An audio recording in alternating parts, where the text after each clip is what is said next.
going on. I will never understand people complaining about realism and everything else of that nature in the show, because in my mind, it has never really attempted to be. It's always been a stereotypical comic book sheriff of all time at the start of the series. I think that makes it really unique. But anyway, removing Negan's colorful language also removed a lot of that comic booky flair and changed the way we perceive it. It's difficult to put into words, but I guess the best way to describe it is the uncanny valley. Without his very colorful and over-the-top language, more formal and serious, while still being extremely comical, which might have been a negative reaction right off the bat. It's almost like the writers forgot about his comedic side, because yeah, I mean the story is dark, right? But still, Negan is a messed up dude, he'd laugh about everything. But in the show, he is now 100% serious. And obviously, this is not a problem for the comic book, nothing is censored. Number 5, it is the shock value. You will have no doubt noticed that I deliberately avoided talking about. Well, buckle up, because here we go. The thing with the comic, which I've already mentioned many times, is that all of these events are a complete shock. The entire Negan introduction happens within half an issue. He shows up, delivers his speech, picks his victim, bonks them, and leaves. All within half of an issue. Obviously everyone was expecting something big for issue 100, but if you read this when it originally came out, the only words that can describe what you saw was complete and utter shock. In the show, on the other hand, sure there was some of that, but no matter how much you try to replicate it, if you leave the audience to sit on it for literally 6 months, it will not have the same meaning. To keep things simple here, I'll propose a potential rewrite for this episode without changing any of the events we see here when we talk about the Season 7 premiere, so sorry, but I'm pulling a cliffhanger myself. But hey, it'll remind you of how infuriating the wait actually was. Number 6 is the meta factor. The fact that we got the cliffhanger absolutely ruined all promotional material. Because the audience wanted to keep absolutely all hints to a minimum about who survived the lineup, we got what is, in my opinion, hands down the most forgettable and downright terrible trailer the series has ever had. Literally half of it are scenes from previous episodes and Negan just doing the eeny meeny miny thing.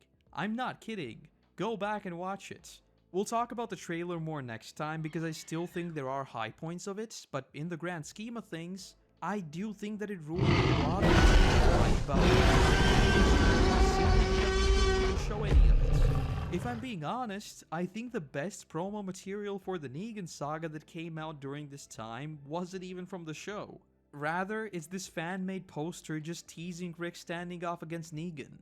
And in the same vein, number 7, spoilers. I'm sorry, but if you expected to keep something like this under wraps for 6 months, then I really don't know what to tell you. To be fair, they did manage to do a much better job than usual, and as far as I know, a vast majority of the audience was unaware of the spoilers, but obviously once filming began, the victims still leaked. Again, I think there was a much better way of handling these same exact events that still would have given a satisfying ending to the season while still leaving people buzzing throughout the summer, but I digress. Though returning to the story for a bit, number 8, Carl. Once again, the show tried to replicate some of the book, but it felt nothing alike in my opinion. In the book, Negan outright calls him a future serial killer and says that his story looks which, considering what Carl's done, is basically true. In the show though, yeah, he tells him to cry a little or whatever, but it's nowhere near as impactful. And lastly, number 9, Glenn's outburst. In the book, once they were lined up, none of them really tried anything anymore. Clearly, they were in way over their heads. But in the show, once Negan says that he'll just put Maggie out of her misery, Glenn jumps up prompting Negan to tell them if anyone tries anything again, he'll shut it down. This will be important for Season 7, so keep that in mind for now. And with all that said, in my opinion, you have what might just be one of the greatest villain introductions in all of media. The sheer horror of this whole thing is something else entirely. Which is said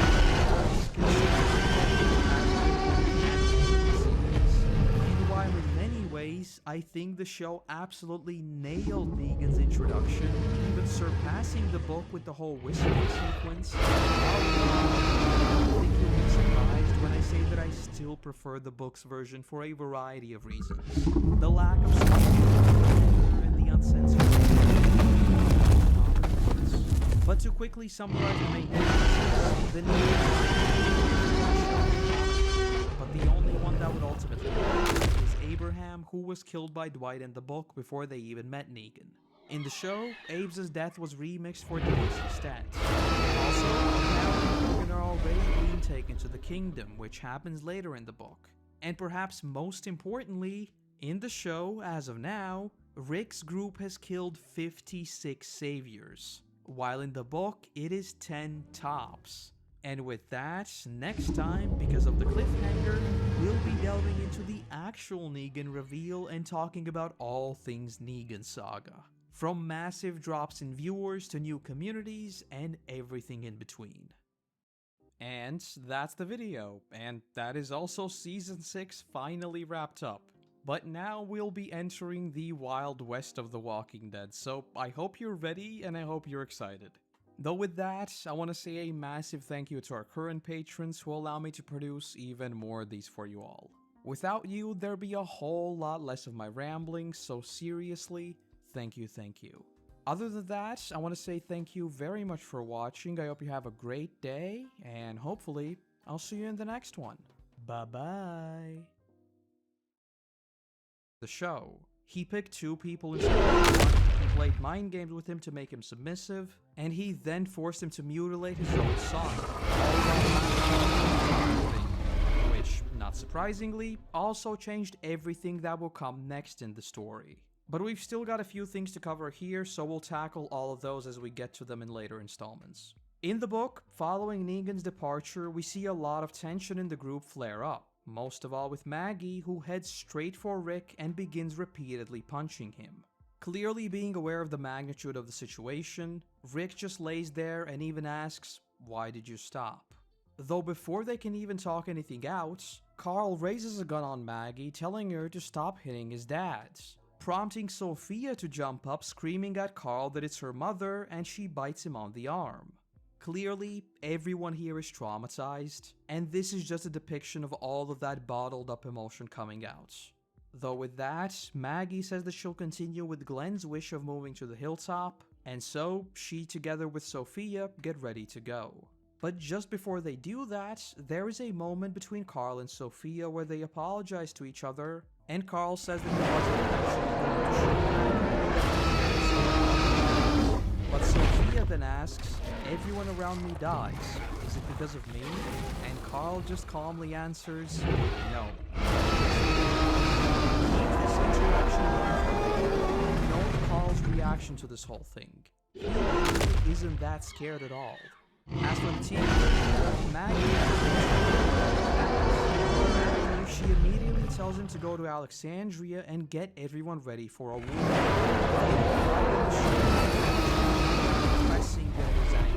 And a lot of that is because Maggie herself is also terribly sick, so her just stumbling around just makes the whole thing that much worse. But the most tragic thing we see is of course the dream sequence, where we see everyone in Alexandria sitting around that dinner table which Negan mentioned to Rick. And oh man, this scene is the epitome of salt in the wound. There is an extended version of it online which is just super wholesome, but in the context of this episode, oh man, it is absolutely heartbreaking. It absolutely nails the emotional dichotomy we see in this episode, and it's just the cherry on top. But with that, that is Negan's introduction. To very quickly summarize the differences, in the book, the Glenn kill happens and that's it, Negan leaves. In the show, on the other hand, Abe gets bonked first, then Daryl punches him and gets joined to move out Dwight to the sanctuary, and Glenn also gets bonked as additional punishments. And on top of that, Negan takes Rick on a date and plays some extensive mind games with him, as well as almost makes him chop Carl's arm off. And only after all that, he finally leaves as well. And so with that, next time we'll be properly delving into Season 7 and the many changes the adaptation made. From changing the order of events to new characters and communities, and everything. And that's the video. A bit of a different one considering how much meta talk there was this time round, but one that turned out to be one of my favorites so far. So I hope you enjoyed it as much as I did. So with that, let's see more of these for you all. And let's also get a word.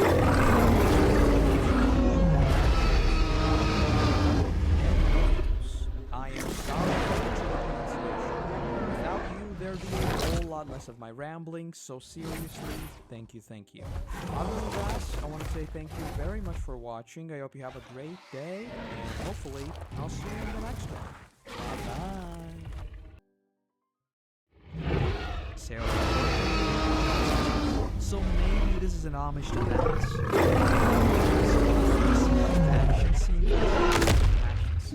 But anyway, the biggest takeaways here is that 1. Maggie is already beginning to change the Hilltop's tradition, since normally they'd burn the dead instead of burying them, which is something we actually saw after Rick bit the dude's neck in Season 5. And 2, Sasha tells Jesus to follow the Saviors and not tell anyone about it, so Rick's part was given to her. Side note, Jesus having a fairly major role in this episode was absolutely awesome. We'll of course get to it in future parts as well, but I still think he's among the most wasted characters in the TV version, which is just super unfortunate. For some reason in the show, it often felt like he was barely even there. And when he finally did get a bigger role, that just meant that he would be killed off, which is again, just super unfortunate. The other major part of this episode is of course Carl and Enid. And yes, I'll say it right now, I am sorry for being a negative Andy, but this felt very fillery. And that rings even more true in retrospect. It is a super minor plot in this episode, so it's not like it takes away anything from the bigger story, but again, it just felt super meandery. By the end of the episode, Carl is back on his comic plotline, but that too seemed incredibly forced, and I just don't know. Everything surrounding Carl just felt weird in this season. Enid's part, on the other hand, does seem quite a bit more intuitive. Maggie's the one who essentially stepped in as a motherly role for her, so obviously she wants to see her again. And by the end of the episode, she does just that. She's by Maggie's side, helping her deal with everything going on in the Hilltop, and basically stepping in for Sophia's role in the book. Though with that, let us return to the book for a bit, where after seeing Negan off, Rick is met with even more questions from the Alexandrians. And here, he essentially repeats the same thing. If anyone wants to leave and try their luck on the roads, they are free to do so. But no one in these walls is going against Negan, and that is final. He then returns to home and calls for Carl, but he is met with silence as we cut over to Negan's truck and see Carl hidden among the mattresses. The adaptation also got this scene, but with a few very notable changes. First off, Jesus gets in the same truck and sees him. Though because this is Season 7, before we see any more of them, we have another bottle episode to get to first. And this one is really weird. Put briefly, this episode is a good 98% TV show exclusive, both in the events as well as to how it even adapted the comic events. When taken in isolation, I know this might actually be a hot take. I think this one actually had some very strong points going for it. First off, this was the first time in the mainline series where we saw the shore.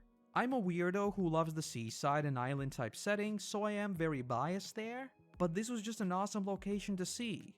And if you watched Fear the Walking Dead, then you probably know that I actually really enjoyed seasons 1 and mostly 2. But now, we do not talk about that. Secondly, the story of the Oceanside itself is also quite unique, most of all because its origin actually extends even further back than the Saviors. In case you need a reminder, which I'd wager many of you do, the whole idea was that they clashed with Simon's group before he was even a part of the Saviors. And after Simon won, as a form of retaliation, he killed every single man in the community to break their resistance. And because of that trauma, they've basically resorted to hiding out in a small campsite and killing everyone on sight.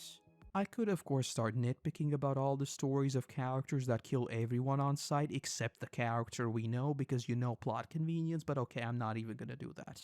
Though in the broader story, I think this one has a lot more shortcomings than it has positives. Firstly, considering just how many more communities we'd meet, this one just seemed like another one that would bloat the story. The Oceanside is of course a thing in the book, but it's the definition of a very, very minor plotline. I legit had to go to the wiki just to make sure that I'm not forgetting like an entire storyline, but no. In the book, I always thought that the Oceanside more so works as a world-building tool rather than a major community like the Hilltop. And on top of that, the Oceanside would only be introduced far, far later into the story, and it doesn't even play a role in this arc. It just felt like the show had gone all this time without meeting anyone, and then suddenly, Hilltop said, oh no, some rando named Georgie with a big book of convenient plots, the trash people, the tens of Negan's outposts, etc, etc. So yeah, basically I feel like the introduction of the Oceanside as a seemingly major player in the show was already a bit of a weird move considering how unimportant it would become later, and how unimportant it already was in the book.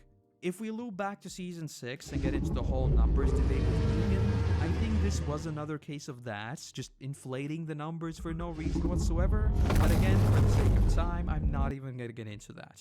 Secondly, this also marks the very bizarre disappearance of Heath. Outside of the show, we of course know that he simply left for a leading role in a different show.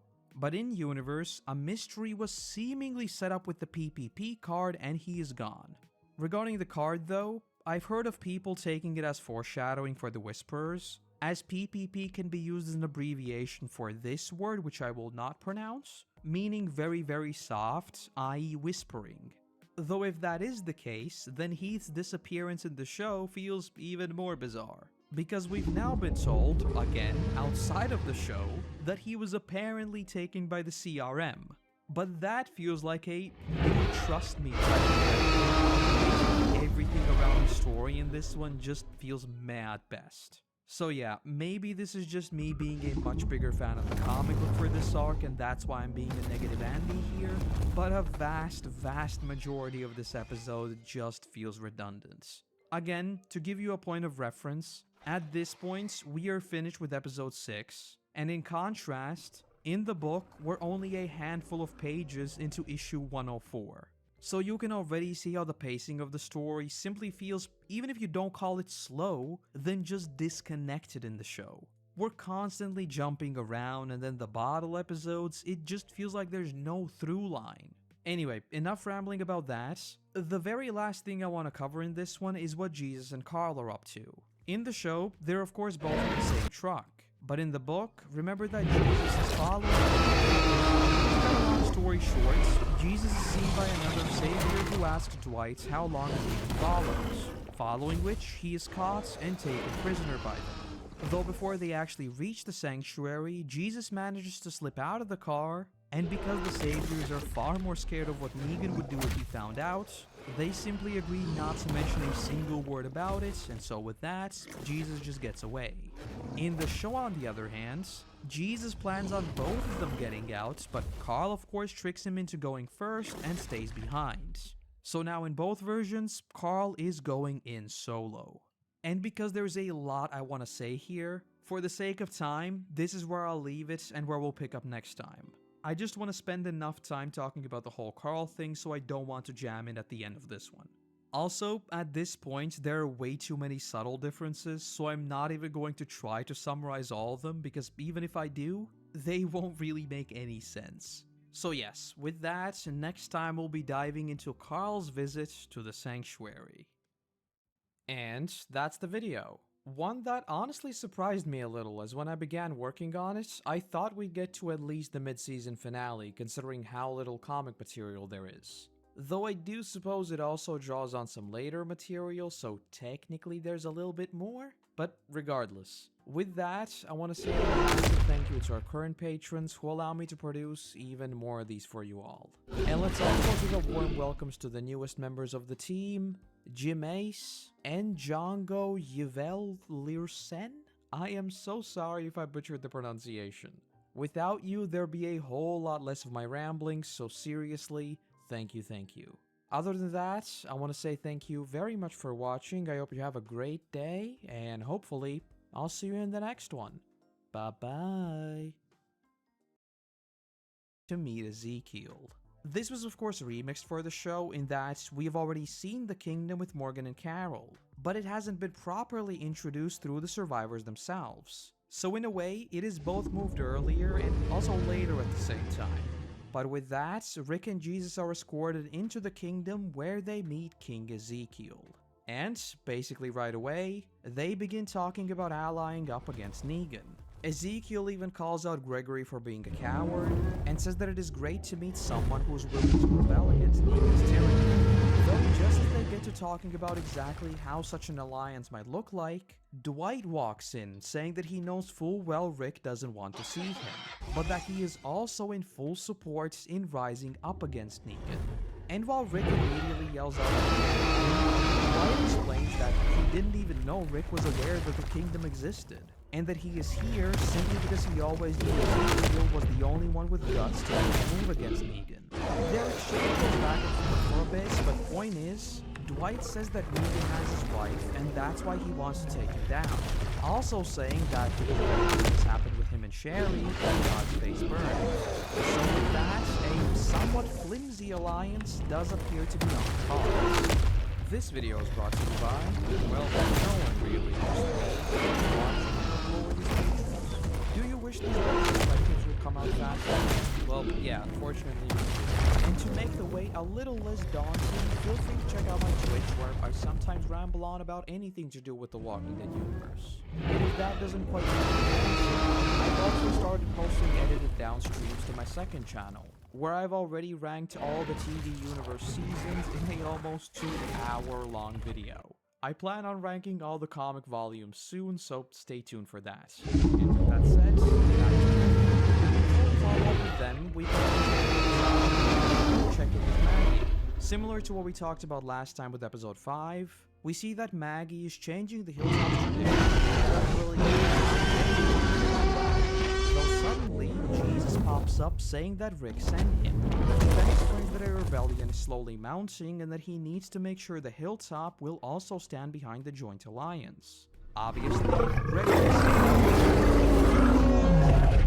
but Jesus makes it pretty clear that it is indeed happening. He then goes to talk to Cal, one of the Hilltop's lookouts, to discuss how this entire fight might go down. The only problem is, he doesn't seem to be exactly on board, asking what suddenly changed. Before we follow up with them, we cut to Alexandria for a second. We then cut to Jesus introducing Maggie to Earl, the Hilltop's blacksmith. They generally banter around for a bit, but then Jesus asks, where did Cal go? And when Earl answers that he said he'd walk Jesus realizes he immediately goes after him and finds him fairly quickly. The only problem is, Cal had already called the Saviors, and as they arrive to receive his message, Jesus does manage to talk them out of the situation, saying that they just wanted to warn them that their next payment would be a little light. So, they give Jesus a nice punch for disturbing them 9 days in advance and just leave. Though if I'm being honest, this entire little scare does seem a little bit convenient in the sense that it's just a surprise for the sake of having a cliffhanger where Jesus realizes he's been betrayed. There's no grand story change or anything like that, it is basically just setting up a cliffhanger that doesn't really amount to anything.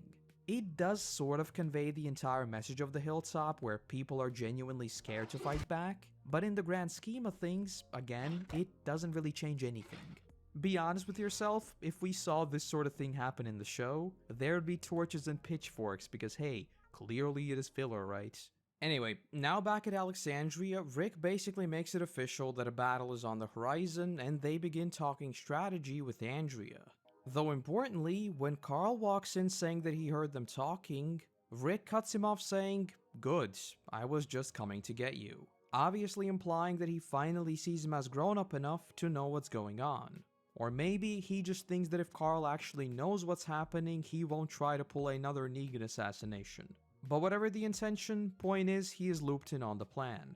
Following this, Rick once again makes the rounds to his closest allies and begins explaining everything that has happened since. Essentially just coming clean about all the lies and obviously, some aren't exactly thrilled to hear that Rick led them on the entire time, but things are moving along and Rick plans to get everyone ready to head back to the kingdom for another debrief. But before they set off, Spencer pops in and basically calls out Rick for his leadership on absolutely all fronts. This is of course just further setting up what will happen during Negan's visit, so for now, it ends there. And with all that out of the way, the group once again packs up to head back to the kingdom. After they arrive, obviously everyone is once again surprised by the almost caricature that is Ezekiel, but most importantly, we get the much anticipated meeting between Michonne and Ezekiel. You see, when you have two characters who use swords, the very laws of the universe would dictate that at some point in time, they have to cross said swords. And because Kirkman very much respects these laws, that is literally one of the first things we see. But of course, with Ezekiel being the legend that he is, he just says, I simply wanted to see if mine was bigger. It was not. With the introductions out of the way, they throw a banquet, and things are rapidly moving ahead. With Dwight supposedly to assassinate Negan and to give the Alliance an opening to quickly put an end to this conflict. And before we move on, the aforementioned sword-wielding duo have another interesting conversation. Put briefly, the entire conversation is basically listed identically for the one that Carol and Ezekiel has, and in many ways, Michonne in this coming arc is very similar to the TV Carol. Both aren't quite sure how they fit into the world, both are burned with relationships, and so on. And they also call each other out for playing a king and a samurai, which is of course a bit on the nose for us as the reader as well. Though after their brief scuffle toward one another, they agree to start their whole relationship anew. This will be relevant later on, so just keep that in mind for now. We then see everyone basically getting ready for what comes next. We see the people in the kingdom begin packing, and so on. We also see all the big hitters meet up in the kingdom to discuss very quickly, things are rapidly heating up. The only problem is, Rick and Alexandria still have to make their payments, which is when we cut back to Alexandria knocking at the gates. And with that said, let us finally return to the show, where Negan just takes calls to Alexandria with no extra drama added. And since his own is not in Alexandria, Negan basically just decides to stick around and wait for a bit. Similar to Negan's first visits, much of the dialogue and events are literally by the book, though they are also very different at the same time. Most of all, and hold on to it if you haven't read the book, this is where the war begins. And in case you've forgotten the episode order, this is only episodes 7 and 8. So yeah, you can see how the latter half of the season will be very interesting. But let's not rush ahead just yet. In the show, we do get a couple absolutely excellent additions.